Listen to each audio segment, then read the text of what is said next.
Ho 25 anni e sono un soldato dell'esercito degli Stati Uniti d'America, attualmente di stanza alla base Wired in Virginia. Sono entrato in servizio il 2 ottobre del 2007. Come affermato in precedenza, ho creato copie di documenti riservati. A quel tempo, il mio unico scopo era quello di creare una copia di backup dei file. Solo successivamente ho deciso di pubblicare le informazioni. Ero convinto che quei file fossero tra i documenti più significativi della nostra epoca. Più leggevo e più restavo meravigliato dal modo in cui l'America si pone nei confronti degli altri stati. Questo tipo di affari sottobanco e queste attività criminali, pensavo, non sembrano caratteristiche adatte a una nazione che si definisce come la nazione leader del mondo libero. Più mi addentravo nei cablogrammi, più arrivavo alla conclusione che questo tipo di informazioni deve diventare di dominio pubblico. È il 28 febbraio del 2013 e quello che ho appena letto sono alcuni stralci della dichiarazione parziale di colpevolezza dell'imputato Manning di fronte alla Corte marziale statunitense. Che cosa era successo fino a quel giorno? Che nel 2010 Manning viene accusata di aver passato documenti riservati a Wikileaks, celebre piattaforma di whistleblower di Julian Assange. Parliamo di tantissimi file.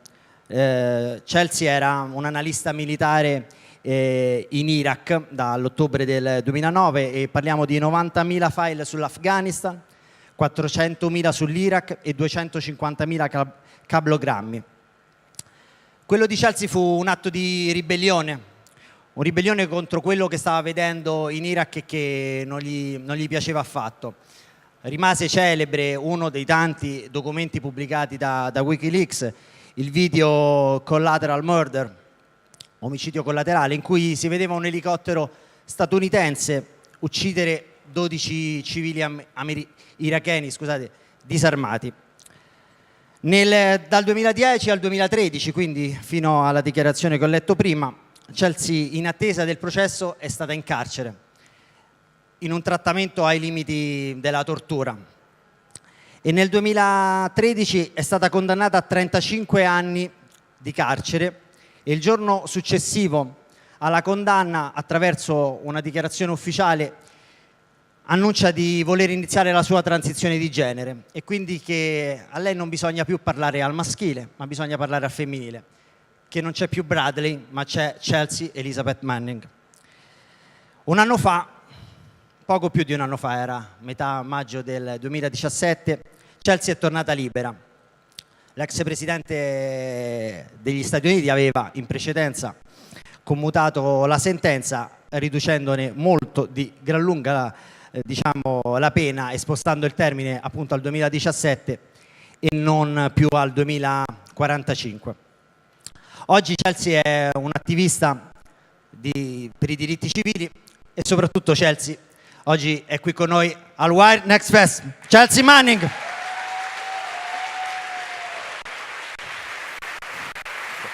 Thank you.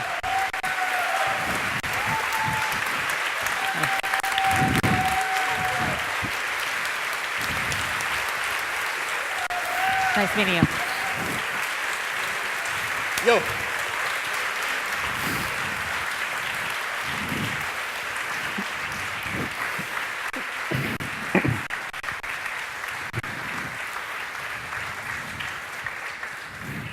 Con me c'è Philip che farà l'intervista. Chelsea. Hey, how's it going? Yeah. Since 1 year you are free. What did you do this year and what are you doing now? Whew. A lot of traveling. I mean, when I first got out of prison, I thought, oh, I'm gonna rest and relax and take some time off, and but then I realized just how bad things have gotten in the United States, and it became really.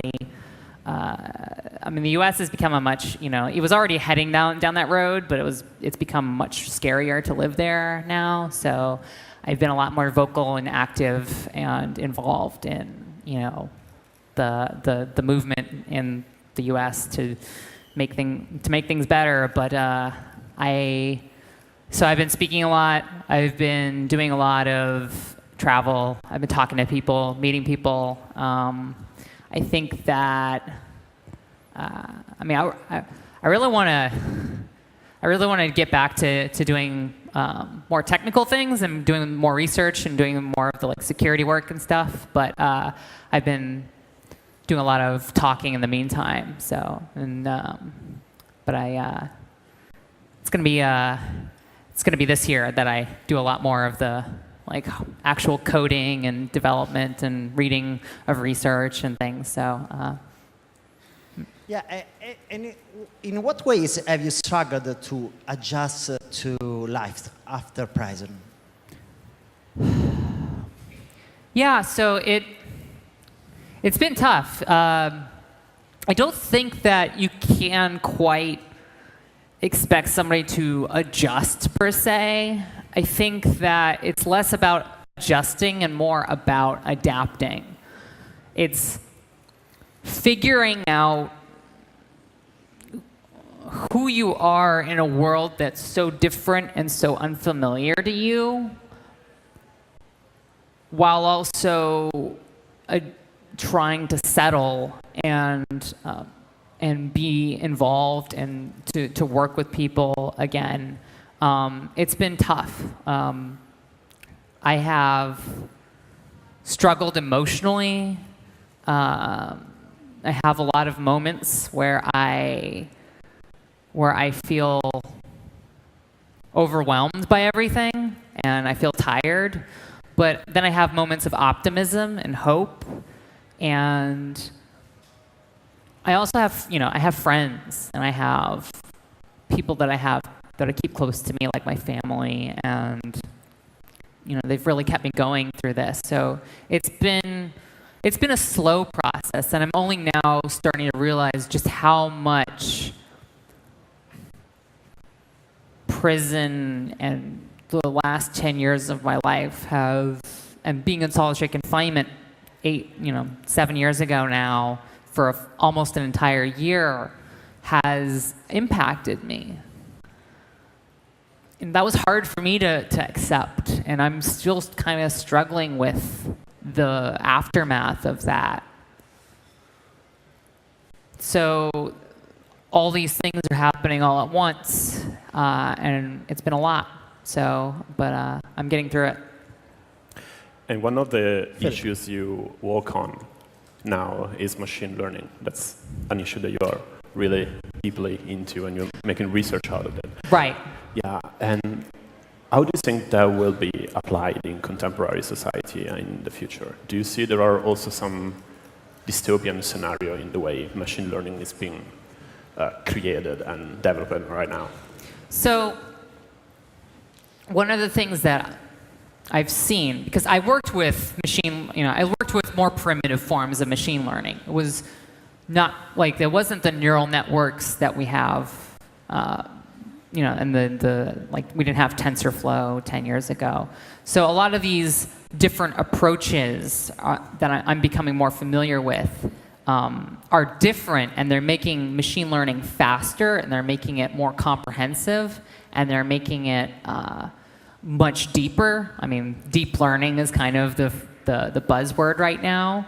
But the ways in which we were using the tool, the more primitive big data analysis tools of 10 years ago are very much the same. So facial recognition, predictive policing, hotspotting, marketing, advertising, many of these approaches that started a decade ago have become better, but also have become much scarier. Mm-hmm. I've been very concerned about how, obviously here in Europe, you're starting to grapple with this too, but in the U.S., we don't have anything like the GDPR yet. which is progress, certainly. So understanding how this data gets used, not just the fact that it's being collected, but also like how these algorithms use it, and the bias that comes with the data collection itself. One of my focus areas has been on understanding that whatever data you put into a machine learning algorithm, whatever data collection method that you had to collect that data in the first place has a human bias in it because you've collected this data in a particular manner. And I use police reports in the US as a perfect example, where a certain neighborhood might be over-policed, so there's a lot of reporting on it. But that gets fed into a machine learning algorithm who learns the biases in that data and then applies the same biases. So machine learning is just learning our innate human biases, but in a very different way. So it's like replicating many of the biases, but it's also able to be pitched as a neutral party, as sort of an arbiter. Like, oh well, the machine says that this is okay, and but it's not. And I think that addressing this and ways of understanding how we can change data collection methods, how we can be more cognizant and be more aware of how our machine learning algorithms work, and then how they are applied. Because, I mean, as a developer, I understand the development cycle is you're given a set of requirements and you want to meet those requirements, and you're given allotted a period of time, and you want to have results within that period of time on budget, ideally. But you have to think about the ethical constraints. You have to think about the ethical implications, and sort of go through that analysis and through that assessment process, go through an ethical analysis and assessment process in the same way that in the development cycle, you do a feasibility assessment before you start a project. Will this method be, fit within the cost constraints? But, you should ask, also people in technology should ask themselves, should this technology, or how would, how does developing this particular tool, how will it impact, sort of a social and economic implications assessment, which, if you take the time to think about these things, you might be able to identify issues before they make it into the production cycle. Because by the time many of these problems are identified now, they've been implemented for 3 or 4 years, and so they're already reinforcing, whether it's credit reporting agencies or policing, it's already reinforcing the biases that exist in society. And do you think that this system of checks and balances that you are describing for machine learning is being applied to artificial intelligence as well? Or are we entering the AI era without a needed ethical assessment that you are describing? Right. So I think that we do need to go through this process, but I think it's also something that's more autonomous than, say, somebody coming. It's not like I'm not proposing that we come up with, oh, these are the ethical standards. This is, this step 1, step 2. That's not quite how it works. It's more like just understanding especially if you're, and I was in Montreal and I gave a workshop on diversity and technology in particular, and how that impacts the machine learning development cycle. So if you're somebody who might be affected by the social and economic implications of a machine learning algorithm, because of who you are, where you fit in society, your experiences, you're going to have a better time and an easier time identifying those. So it's not a one-size-fits-all process. It's much more autonomous. It's much more comes from people at as much a part. It's almost as much a part of the creative process as somebody doing bubbles on the whiteboard. And I do think that creating an ethical code of conduct. It can be it should be modeled more off of, say, like doctors have a Hippocratic oath. Many skills and many fields have these ethical doctrines that are not. They're not explicit. There's a lot of calculus. There's a lot of gray areas. There's a lot of debate that happens within these fields, and I think that needs to be applied to the development cycle at all steps in the chain of the development cycle, from the hardware process to the software process to the implementation to the interfacing with users to the. But it needs to be every single person involved in that process is complicit in the outcome of that system.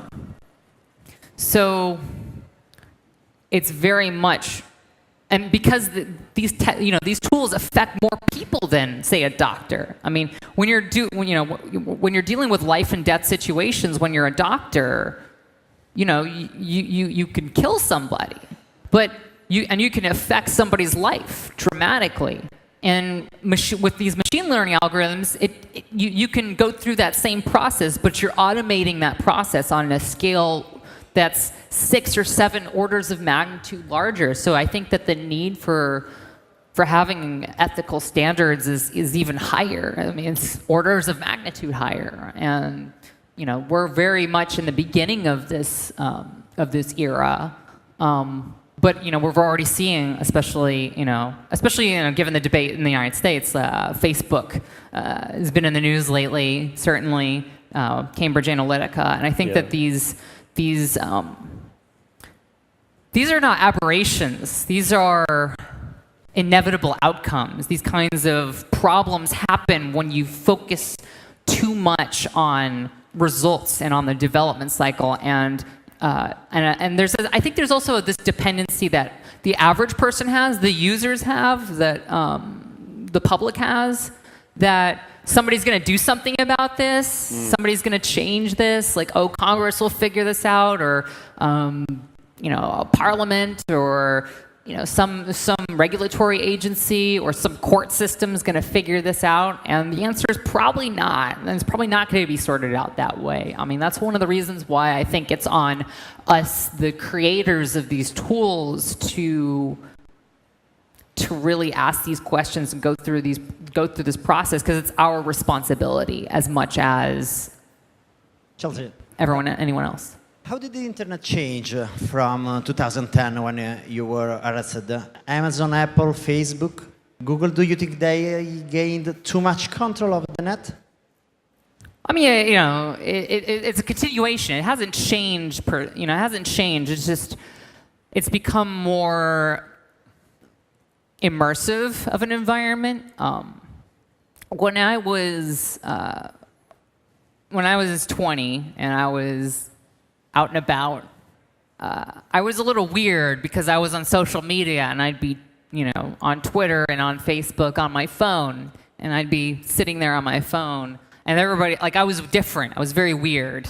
People would be like, "Why are you on your phone all the time? Why are you always talk? Why don't you engage with people?" And now that's the norm. Most people are caught up in their phones, and I think that it's not so much obviously the underlying framework of how the internet works hasn't really changed all that much, but the culture has adopted it on a massive scale, and the cultural changes that have come with the internet, in politics, in private, whenever it comes to privacy, whenever it comes to all these different things, is dramatically different. I mean, it's not unexpected. Certainly, I could have identified, anyone could have identified these things 10 years ago that it was going to happen, but now it has. And that, I think, is the biggest difference, is not well, it's also, you're tracked more on the internet, a whole lot more. And as somebody who tries to mask that, it's a lot more difficult. The number of times that I have to verify things with a phone number or put in like a two-factor code or something, that has changed dramatically. And each time that you're going through this process, you're exposing your location a little bit more, you're exposing the time a little bit more, you're exposing all these different things more. So I think that it's become, like, the institutions have become more entrenched on the internet, as well as, you know, how entrenched it's become a part of our culture. And one of the principles of the open internet, for how we used to know it, probably in the early 90s and later, was net neutrality, which is definitely something that we should defend and support. And in an interview with Lawrence Lessig a couple of years ago, he said that net neutrality, it's like democracy. It's a principle that goes in line with democratic state. And why the fight for net neutrality is so crucial, and would it impact also democracy at large and beyond the internet? It does. I mean, I mean, net neutrality has become a bit of a buzzword lately. I don't think a lot of people don't necessarily know what the implications are, but it is very important, because whenever it comes to, you know, it's the data content provider's ability to sort through what you get. You know, in the U.S., a company like Comcast, a massive, internet service provider and content provider, you know, owns a lot of assets. You know, it owns a lot of TV assets. It owns a lot of, you know, streaming abilities. And, you know, net neutrality protects your ability to be able to download and stream information at your will and by your choice. So without net neutrality, companies like Comcast that have these, you know, assets, they would have an incentive then, which to deny you access or limit your access to content sources that aren't their brand. So this silos off huge sections of the internet depending on where you are, what service provider you have, how much money you're willing to pay. The internet is no longer the internet with net neutrality. You have hundreds of different internets instead. So I think that that is, and obviously that has widespread implications, because, you know, let's say I want to watch a show on Netflix and my internet's Comcast, and you don't get to choose, in the U.S. what your ISP is, but they get to send me, Comcast information, but then they're like, actually, like, you're only going to get this choppy streaming thing from Netflix or something, and this is much more corporate, but then you get into the more political things, like denying content based on its political content, or based on its national origin, or based on all these other factors. So that way you're only getting, whatever the ISPs want you to see.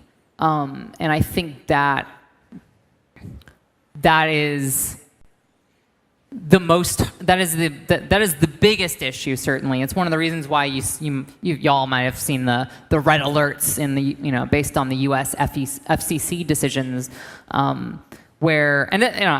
think there's a hazard in depending on institutions like the FCC that can't even sort out the Super Bowl wardrobe malfunction that happened when I was a teenager. They're still sorting that issue out, and depending on them to protect the U.S. ISPs, which affect the entire world's ISPs, and be able to protect, network neutrality in that regard, because one administration comes in and says, hey, network neutrality is now crystallized and supported, and then the next administration comes in, the FCC changes hands, and it completely changes. The entire the entire game keeps changing with each political cycle. So I think that depending on institutions like the FCC and even with the EU, I think that depending on EU regulatory frameworks, like the GDPR is an example of a regulatory framework that, while it does a good thing, depending on it to not change, because these companies are going to lobby and lobby. They're going to they are already spending huge amounts of lobbying money to chip away at these good policies. And then slowly gradually they'll be able to dismantle these good policies. So I think that there's that it needs to come from us, like the people, all of us. We need to realize how important this is, and to constantly be vigilant and not expect a single victory like the FCC ruling in 2015 and 2016 to stay that way, because it will change with the political environment. Chelsea, talking about the GDPR, what is privacy to you? Privacy to me is the ability to extend the things that are in your head and the private conversations that you have from being listened to, from being interfered with, from being impacted. So your hard drive and your communications, your hard drive, you put notes on it in the same way that you would put notes on a notepad, and you put it on a hard drive, or you send it to somebody and you say, hey, I want to send this to so and so, and you want that to be private. It's an intimate thing. Maybe it's something really intimate, but being able to protect that information is I think the fact that you value its protection makes it private. I think that it is that obviously what is considered private is cultural, it changes. It's very subjective. I think that there are some objective similarities that would happen throughout culture, but I think fundamentally privacy is this ability to say, I think that this information is private, therefore, I value this information, I don't want other people to see it, therefore it's private. And I think that's sort of my definition of it, is a little bit deeper than just saying that, it's a locked door or something. And in order to achieve that on the internet, we need encryption. Oh yeah. Encryption. Would you agree with me in saying that encryption is a human right? Well, yes. I recommend everybody encrypt everything. And I mean that. Encryption is a tool that we have in which we can protect our information. And the fact that, and I looked at what happened with Apple and the iPhones in the US. The crypto wars again. Yeah, we're back in the crypto wars of the 90s again. But being, encryption is, I think, a fundamental human right. But I also think that it's at threat. There's a constant, expectation by governments to be able to get into things, but then encryption gets in the way, and they want to put in a back door. So that needs to be opposed, because as somebody who does security work, putting one back door in for the government means that you've just given everybody access, because we're going to find that back door. Yeah. It might take us 2 or 3 years, but eventually we'll find it, and then everything that, every bit of information that you thought was secure is no longer secure. So, and also I think that the development of encryption, the funding for it is important as well, and the research that goes into encryption is important, because many of the encryption algorithms that we have are in the long term under threat. Public key encryption, I think, with quantum computing is going to make it more likely for many of the public key encrypted applications that we have to be cracked and broken. But I think that all of these things need to be are very important, and they're kind of sacred. Like the right to encryption is to me a very important and sacred thing, and certainly calling it a human right is important. But I also think that it is foundational to the concept of privacy. I mean, encryption. The concept of encryption goes back far further than just the age of technology. I mean, certainly, but now that it is out in the world and we're able to use encryption, I think that we need to protect that right, because originally only the richest and most powerful people in the world were able to use these tools, and now they're available to everyone, and that has had an incredibly democratizing effect. Chelsea, how do you judge the current political situation in your country with Donald Trump, President of the United States? The political situation in the United States is not one that it didn't just happen. This has been going on for a century now. Like in the last 50 years, especially, many of these problems that we've seen have been coming and going, but there's been this constant systemic move towards a more authoritarian military and police state in the U.S. There's been an erosion of the values of culture, within our culture, and an embrace of this very nationalistic, very patriotic identity that doesn't include everyone. It doesn't include Muslim people. It doesn't include people of color. It doesn't include people who aren't born in the United States and that don't speak English and that are queer or trans. And I think that this is the inevitable result of the system and the systems of power that we have in the United States.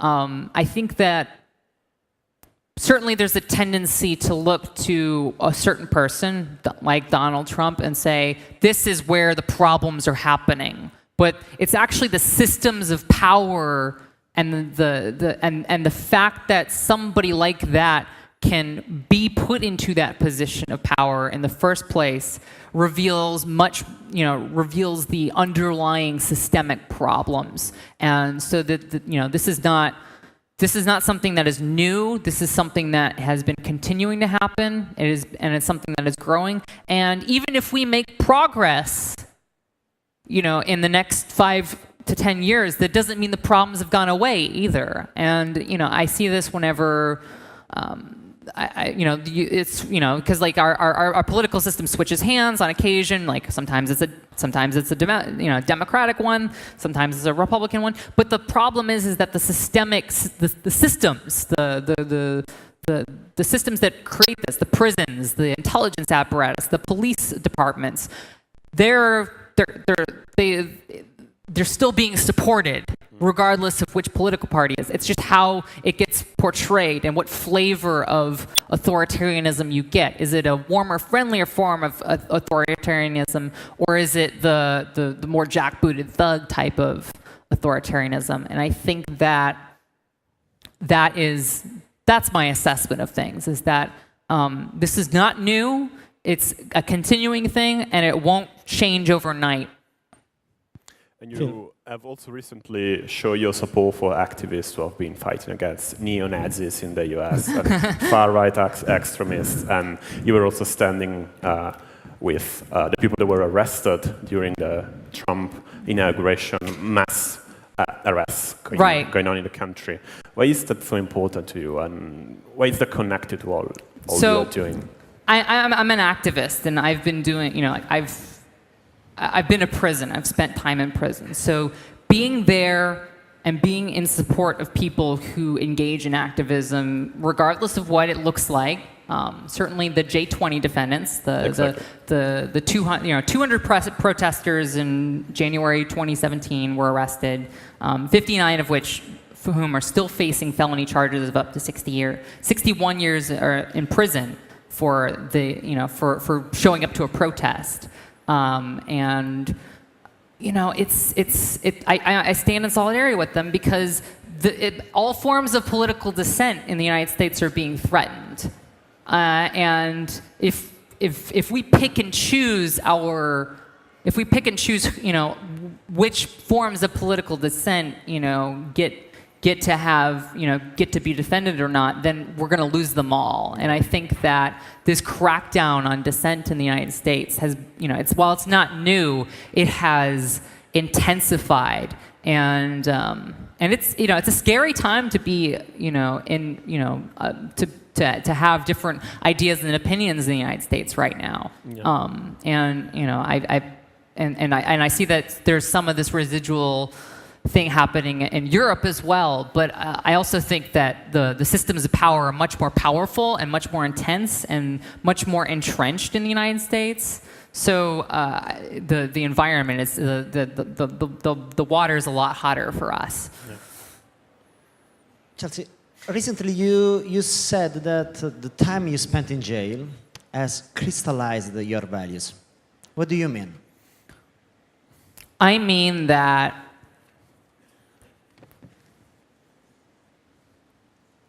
I was young. I was 20 years old. I was in my early 20s when I went to prison, and I've done a lot of reading, and I've done a lot of thinking, and I've talked to a lot of people, and I've read a lot of things, and I've had a lot of experiences since then that have shaped me and influenced me. And I've realized now that when I was younger, I was certainly I hadn't quite formed my complete understanding of the world yet, but I had an idea. I had a rough draft of what my values are and what they consist of. And that has become much firmer now.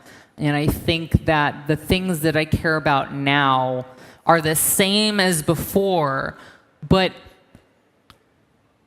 the foundation of my values and my beliefs, the value of being able to be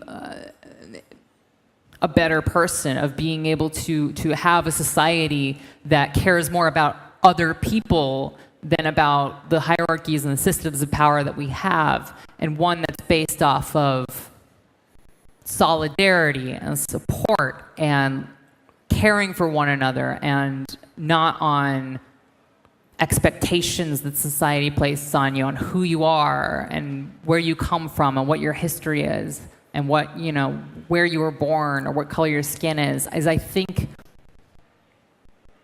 stronger in me than it was then. But it was there before. It's now just really, that concrete, if you will, has had time to set, I guess, to use a metaphor. And your whole struggle was about change, and it was about affirming your identity and all that. How to inspire more people to be actor of change, and how to inspire more from your community and in other community to stand up, find a voice, and try to make things better. Do stuff. Do something. We all have political agency. We all make decisions every single day. And the extent of our political agency does not stop at the ballot box, or it doesn't stop at with a petition, and it doesn't stop with a protest sign. We have more than that. Every single decision that we make in everyday life, we have the ability, we have power, and we have political agency. And I certainly made my own decisions, knowing everything that's going on and being able to do something about it. And while I can't imagine every single person's circumstances or situation, I can tell you that when you know that you have, when you become self-aware of the fact that you have this political agency and you can do something, and you know, like, this is wrong and I can do something about it, do it. Obviously, you have to think about it and how you're going to do that, but you know that better than anyone else. I don't know that better than you. You need to make a decision, and it's your decision, and that, you know, like, we all have this, and we just don't have it as just individuals. Like, we have it as a collective group, you know, in our families, in our communities, in our small groups, you know, our clubs and our church groups and whatnot. We have this power and we have this ability to do something, and we don't have to wait for somebody else to tell us that we should be doing this. We don't need to be directed to do this. And while you were in jail, one way you had to affirm your presence and visibility in the world was your Twitter account. And yes. How do you feel about it now, to be free to use it every time you want to tweet? And you're a master in dealing with trolls and harassment online. We love the way you use all that. Twitter's hard. Believe it or not, there's a lot of work that goes into running a Twitter account, as I've found.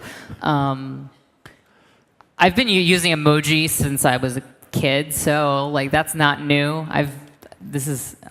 You know, I think people were surprised whenever I started using emoji, and I was like, oh yeah, the previous person who was typing it for me just didn't put in the emojis, I guess. But I've certainly been doing that for a while. But you know, it's a tool. It's a platform, and it has limitations. And I think that certainly I've seen a lot of activists who have embraced Twitter, and they embrace raising awareness about things. They embrace tweeting things. But I also think that social media is not the only way in which we can engage politically. I mean, we can, you know, and I think that Twitter as a platform has limitations, which is one of the reasons why I'm out here, you know, doing other things. It's one of the reasons why, you know, I sometimes take breaks from Twitter and I take breaks from social media, is because it's a very exhausting and a draining environment, especially whenever the algorithms are so they want you to, you know, these algorithms want you to be engaged, but the things that the algorithms for Twitter have found to be more engaging are when you're angry and when you're upset, and they find that, you know, that this bit of data makes you more engaged because you're angry about it, so it shows you more. So it's manipulating you, and it's making you think that the world is much more, it makes you angry. And I think that is something that I have tried to not, you know, like, because I get that feeling too, especially when I look at my Twitter feed or I look at my mentions. It's always a nightmare looking at your mentions. So yeah. I think that it's important to remember that it's just a tool, that there's other ways in which we can engage and do things, and that we should be doing those as well. And you were born in 1987, and we are the same age. And Edward Snowden was born instead in 1983, so we are the internet generation in a way. Yeah. Do you think that you and Edward and the other whistleblowers will remember us, the symbol of the rebellion of our generation, and how to use the internet to do that discourse about change that you were mentioning before? I think the internet is just, I mean, like the printing press, like I think that the internet, like the printing press, has been an agent for change, but that the effects of that are going to be so widespread and are going to fundamentally change society into a way that would be hard to explain to somebody in 1993. And I think that this fundamental change is only the beginning. I think that what we're seeing now is we're just scratching the surface of what this new technology is going to, how it's going to affect human society, how it affects our culture, how it affects everything. Like, people were talking about the pioneers of the internet, and the beginning of the internet in 2000, and it's completely different the way you would look at it in 2010. And I'm sure in 2020, people are going to have that perception of what the internet pioneers are and who they and what the influences were. It's not shaped yet. It's not set in stone yet. I still think that the biggest things are yet to come. Chelsea, time is over, but I have one more question. Would you do it again? I have no idea. And I say this because I can't go back and look at every single decision that I've ever made under my circumstances and say, and I do this a lot with more innocuous things, certainly, who I dated, in 2006, whether I should have stayed with Tyler, whether I should have stayed at Starbucks. I think that these decision points where you make these things are based on what you know and the values that you have at the time. And I think that it's hard for me to imagine me doing anything else because I would be a different person. It would not be me. Like trying to change anything that, any of those circumstances that put me into that position would make me a completely different person. So I think that what's happened in the past is what happened because of who I am. And any change to that, I think, it wouldn't be me. It would be somebody different. It would be somebody completely different. Chelsea, we really are running out of time now, Yeah. So we don't have time for more questions, but we would like you to walk down this stage with the feeling that that anything that you did and you're still doing meant so much to so many of us, and it really was amazing to have you here in person, and it was unbelievable until 1 year ago. Awesome. So it's great to have you here. Chelsea Manning! Thank you. Thank you. Thank you.